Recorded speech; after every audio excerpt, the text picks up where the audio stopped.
Hadirin ma'asyiral muslimin yang dirahmati Allah Subhanahu wa taala. Pada masa-masa kenabian ada 4 pemuda yang masih berusia remaja, berusia belasan tahun. Mereka berbicara tentang cita-cita mereka. Mereka berbicara di sekitar Masjidil Haram dan mereka saling bertanya tentang cita-cita mereka. Keempat remaja itu adalah Urwah bin Zubair, kemudian Mus'ab bin Zubair, kemudian Abdullah bin Zubair dan Abdul Malik bin Marwan. Urwah bin Zubair, dia menyatakan keinginannya atau cita-citanya kelak dia ingin menjadi seorang ulama besar. Lalu kemudian Mus'ab bin Zubair menyatakan keinginannya atau cita-citanya untuk menjadi seorang pemimpin atau wali, pemimpin wilayah yang disebut dengan Khurasan, yang pada masa itu sudah menjadi bagian dari wilayah yang menjadi naungan Islam pada masa kepemimpinan Nabi Muhammad SAW. Lalu kemudian Abdullah bin Zubair, dia mempunyai cita-cita untuk menjadi seorang khalifah. Khalifah adalah pemimpin negara Islam setelah wafatnya baginda Nabi besar Muhammad SAW. Kemudian Abdul Malik bin Marwan, beliau menyatakan cita-citanya adalah ingin menjadi seorang khalifah pula. Dan atas izin Allah Subhanahu wa taala, cita-cita mereka yang sangat tinggi ini dikabulkan oleh Allah Subhanahu wa taala. Tentu bukan hanya karena izin Allah Subhanahu wa taala, tetapi tentu ini juga merupakan hasil dari ikhtiar mereka, hasil dari perjuangan mereka untuk mewujudkan cita-cita mereka ini.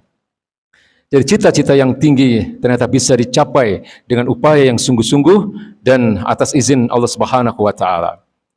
Pada masa atau generasi berikutnya, kisah Imam Syafi'i yang terlahir dengan nama Muhammad bin Idris. Beliau adalah ulama pada masa atau generasi tabi'ut tabi'in. Beliau lahir di Gaza tahun 150 Hijriah. Lahir di malam wafatnya ulama besar yaitu Abu Hanifah.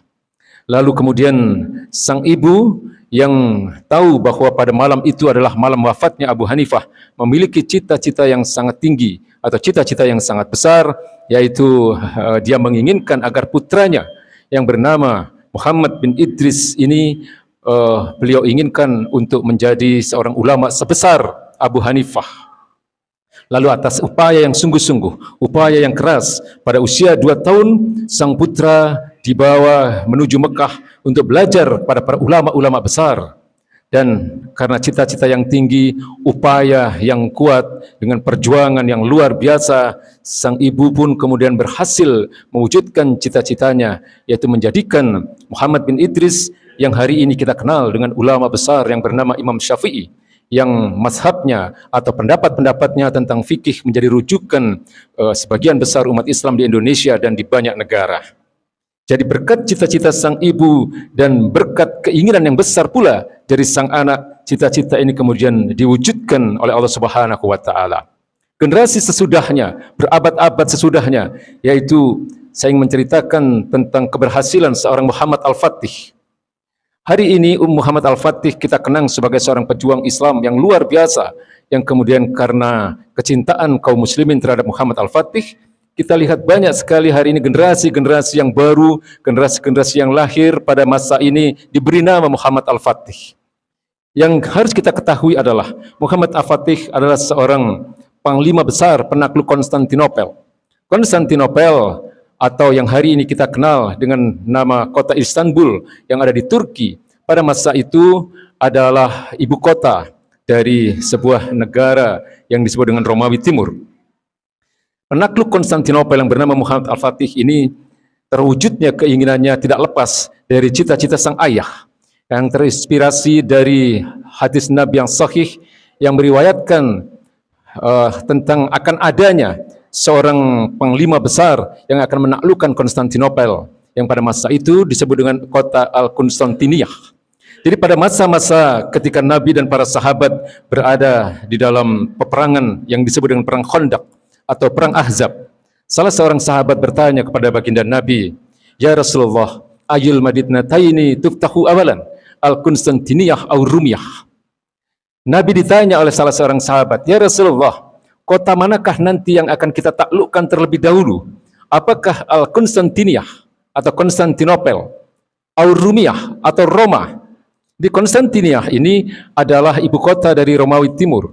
Sementara Rumiyah yang hari ini kita kenal dengan kota Roma, pada masa itu adalah ibu kota dari Romawi Barat.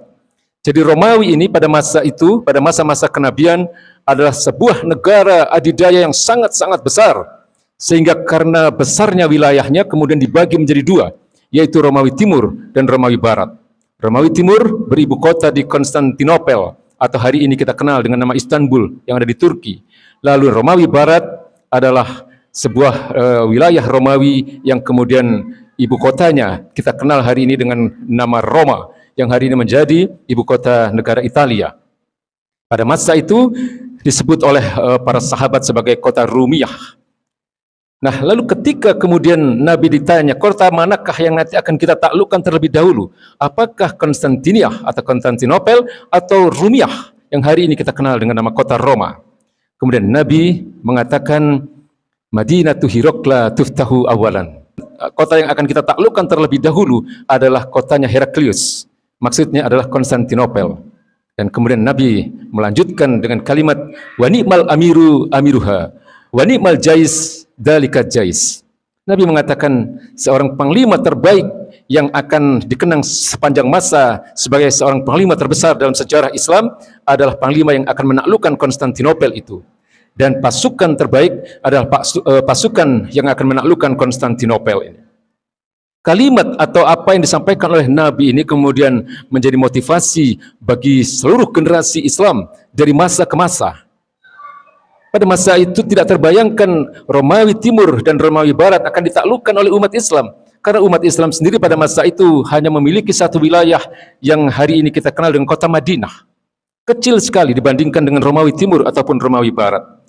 Tapi ketika Nabi sudah menyatakan sesuatu, maka itu adalah sesuatu yang pasti terjadi. Lalu 825 tahun kemudian, seorang pemuda yang bernama Muhammad Al-Fatih berhasil menaklukkan Konstantinopel dan berhasil mewujudkan apa yang disampaikan oleh Nabi, sekaligus ini menunjukkan bukti kenabian baginda Nabi besar Muhammad sallallahu alaihi wasallam. Tidak mungkin keberhasilan seorang Muhammad Al-Fatih mewujudkan cita-citanya ini kalau tidak didasari oleh upaya yang kuat, upaya yang sungguh-sungguh, perjuangan yang luar biasa, yang tentu juga didukung oleh orang tuanya, sang ayah yang mendidik sang putra dengan pendidikan agama yang baik dan benar, dengan kemudian mendatangkan ulama-ulama besar, sehingga kemudian Muhammad Al-Fatih yang pada masa itu baru berusia 22 tahun, menaklukkan Konstantinopel dan bukan hanya menguasai ilmu atau strategi militer, tetapi Muhammad Al-Fatih pada masa itu adalah seorang penghafal Quran dan juga orang yang hafal ribuan hadis dan mampu menguasai 7 bahasa. Inilah Muhammad Al-Fatih. Hadirin ma'asyiral muslimin, ini rahmat Allah Subhanahu wa taala. Pada siang hari ini saya hanya ingin mengatakan bahwa pentingnya kita dan anak-anak kita ini memiliki cita-cita yang besar. Hari ini kita berada di masa-masa di mana umat Islam mengalami periode akan menuju kepada kejayaannya. Dan anak-anak kita ini, anak-anak yang hari ini mungkin kita anggap sebagai anak-anak yang akan menjadi generasi penerus kita. Mungkin hari ini mereka bermasalah, tetapi kita harus mengambil ini atau menganggap ini sebagai satu amanah yang besar di hadapan Allah Subhanahu wa taala. Tanamkan kepada mereka cita-cita yang tinggi. Tanamkan kepada kepada mereka cita-cita yang besar, dan anak-anakku, kalian adalah generasi yang akan melanjutkan kehidupan ini. Jangan hanya ingin memiliki cita-cita menjadi artis misalnya. Jangan memiliki cita-cita untuk menjadi seorang olahragawan atau pesepak bola misalnya. Jangan hanya ingin menjadi seorang yang kaya misalnya. Tapi milikilah cita-cita yang besar, cita-cita yang luhur, di mana kalian nanti akan menjadi orang yang mempunyai peranan yang besar, kontribusi yang besar untuk agama ini, untuk umat ini, untuk negara ini. Pentingnya memiliki cita-cita yang tinggi ini harus kita tanamkan kepada anak-anak kita, terutama kepada anak-anak yang masih berusia belasan tahun, pada anak-anak yang nanti kita berharap kepada mereka untuk menjadi penerus, bagaimana kemudian mereka akan menjadi orang-orang yang mempunyai peranan yang besar untuk kemajuan negara ini, memiliki peranan yang besar untuk tingginya agama ini, untuk tegaknya agama Allah di atas muka bumi ini. Oleh sebab itu tidaklah mengherankan ketika Ali bin Abi Thalib menyatakan bahwa cita-cita yang tinggi itu adalah bagian dari iman. Hadirin ma'asyiral muslimin yang dirahmati Allah Subhanahu wa taala. Masa depan adalah milik umat Islam. Sebagaimana yang disampaikan oleh Allah Subhanahu wa taala di dalam surat An-Nur ayat 55. Allah katakan wa adallahu alladziina aamanu minkum wa amilus shalihat la yastakhlifannahum fil ardi kama istakhlafal ladziina min qablihim. Allah telah berjanji kepada orang-orang yang beriman dan beramal saleh bahwa mereka kelak akan menjadi orang-orang yang diberikan kekuasaan di atas muka bumi ini sebagaimana berkuasanya orang-orang sebelum mereka. Maksudnya adalah sebagaimana berkuasanya para nabi dan rasul sebelum baginda Nabi besar Muhammad SAW.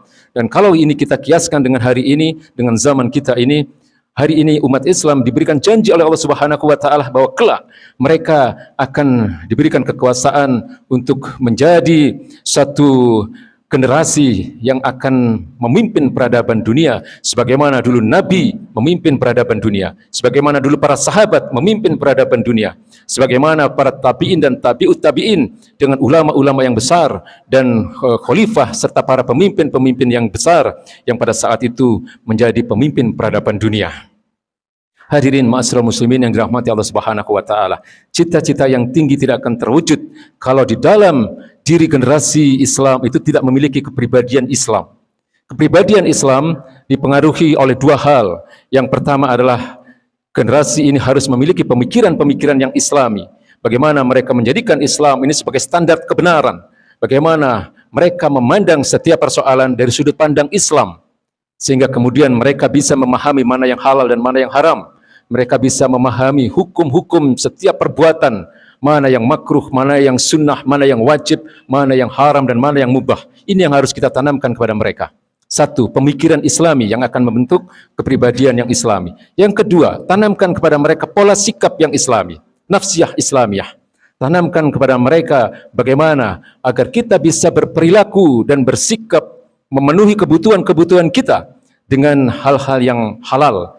Dengan Islam menjadikan aturan, dengan Islam menjadi filter di dalam setiap perbuatan kita, mana yang halal dan mana yang haram. Itulah yang harus menjadi standar dalam perbuatan kita sebagai umat Islam yang ingin dikatakan sebagai orang-orang yang memiliki kepribadian yang Islami. Dan inilah yang harus kita tanamkan di hadapan anak-anak kita, yang harus kita tanamkan pada mereka agar mereka mempunyai kepribadian yang Islami, pemikiran yang Islami, perbuatan yang Islami, pola sikap yang Islami, bahkan termasuk perasaan yang Islami.